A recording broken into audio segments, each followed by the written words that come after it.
Hi, everybody. This is Adam Elenbaas from Nightlight Astrology, and you're listening to December's horoscopes. So, we're going to start off with the sun sign and rising sign of Aries and take a look at what's happening for the month of December 2018. So, this month is really a lot of transits happening in the sign of Sagittarius this month and crossing over with squares to Mars and Neptune in the sign of Pisces. So, in a sense, like the entire month is really rooted in squares that are happening between your ninth and 12th houses. I'm going to talk more about that in a second. But the other thing to make note of here is that at the very start of the month, what you see happening is Venus is just separating from an opposition to Uranus across your first and seventh house.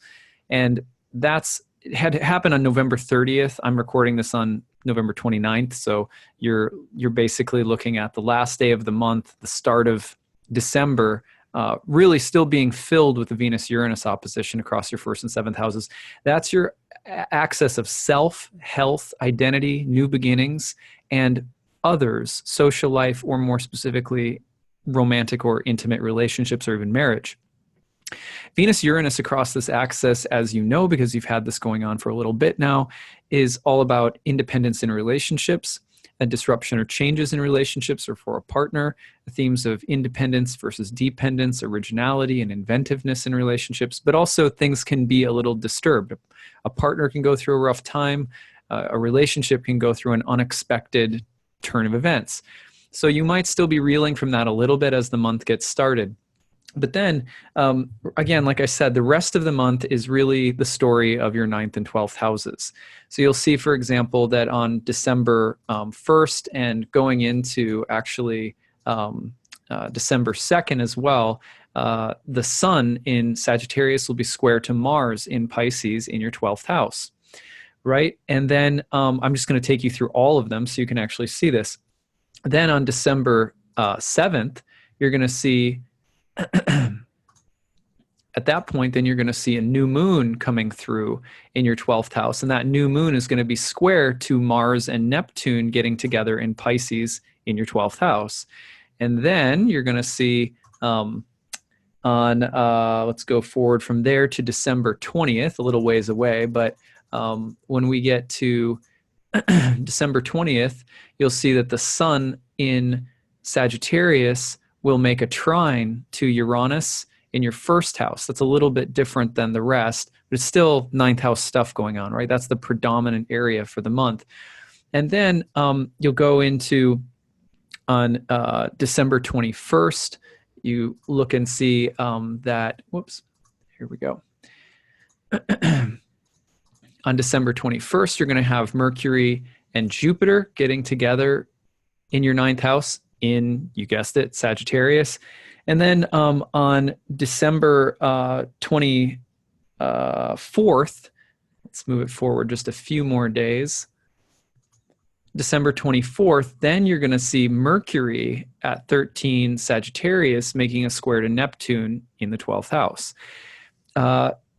Those are really the major events happening in the month. So rather than going through each of them individually, what I want to do, what I'm doing for all of my horoscope signs this month, because everyone's got Sagittarius and Pisces kind of showing up big this month, is to talk about these houses and what kinds of things to expect from all of the transits happening across the month, in general. So first of all, the ninth house is the house of higher learning, faith, education, the law, long journeys, travel abroad. It's a place that's related to religion, and it's related to things like universities, as well as mysticism and spirituality, faith and things that you're convicted about, the search for truth, and again, sort of adventures abroad. Now, a lot of planets there doing their thing in Sagittarius this month just generally means that these topics are going to be very pronounced for you this month. This is where the heavenly spotlight is shining. But then they're all making squares for the most part, as you can see. They're all making squares to Neptune and Mars in the 12th house. So what does that mean? Well, Neptune and Mars in the 12th house point to themes like sacrifice and surrender, ego loss and dissolution, self-destructiveness or facing one's inner shadows, alienation or themes of isolation or loneliness, The 12th house is kind of the dark night of the soul house of the chart. It's a house that's often related to self-destructiveness or things that lead us astray, or dark nights of the soul and our doubts and our fears, and also just the place where things break apart, they fall apart. They're very weak, or they're in a weakened state. So what does that mean? Well, it could be a good month to have a kind of crisis of faith, or to go through a deeper level of your doubts, fears, and worries, especially around things that you're studying, things that your religious or spiritual path.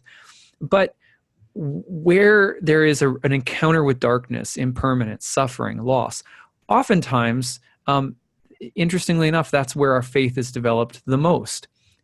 When our ideas are tested or challenged, or when they fail, sometimes that's actually when the most exciting growth in our life begins. Similarly, with planets in the ninth house, you can also think about teachers and shadow teachers. People that come into your life to teach you things, they all have weaknesses. And sometimes we reject teachers in our life specifically only because we find the littlest fault or flaw in them. And then we never really have teachers because we are fault finders. And on the other hand, sometimes teachers come into our lives, we place all of our trust and faith in them, and they really let us down. And because we were not able to think carefully and see them as human, we put them up on a pedestal, then they come off from it. So different kinds of extremes around teachers, teachings, things that you're studying, where things might get knocked off a pedestal, or you may unnecessarily criticize or poke holes in things, disturbing or disrupting something that might actually be good for you. So you have to be really careful about being discerning and critical, but not too critical with your thoughts and with your thinking and with things that you're learning or what have you. You also want to be careful about themes of charity, giving, compassion. All could be good, or there could be a theme of giving away too much or becoming that sort of martyr or that hero, or kind of dying for a cause. It has that feeling of potentially like something you believe in, but something you may give too much to. So that's the way that I'm seeing this month as a whole for you, Aries. Lots of stuff going on. And like I said, you can time it out from December 2nd, Sun and you've got, but on December 2nd, you're going to have Sun and Mars. You go to December 7th, it's a new moon square Mars and Neptune in the 12th. From Sagittarius in the 9th. You go to December 20th, a little bit different energy on December 20th with the Sun in Sagittarius. I'll back this up so you can see it.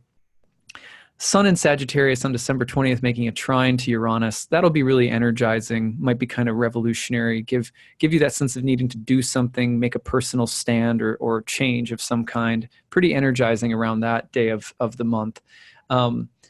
And then the other, major transits to watch for this month are going to be on December 21st and December 22nd. It's the winter solstice. The sun will move into your career house for the next 30 days, really placing an emphasis there. The full moon will land in your fourth house on the 22nd in Cancer. That will be, you can see it right here. There's the full moon down in your fourth house. And here's the winter solstice, sun entering your 10th.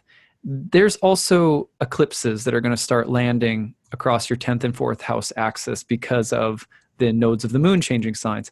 So the area of home, family, living place, mother, roots, and then career and vocation or public reputation, advancement professionally, those combination of themes are going to be very much in the sort of celestial spotlight over the next year and a half, as eclipses will now start taking place, and we'll talk about those next month.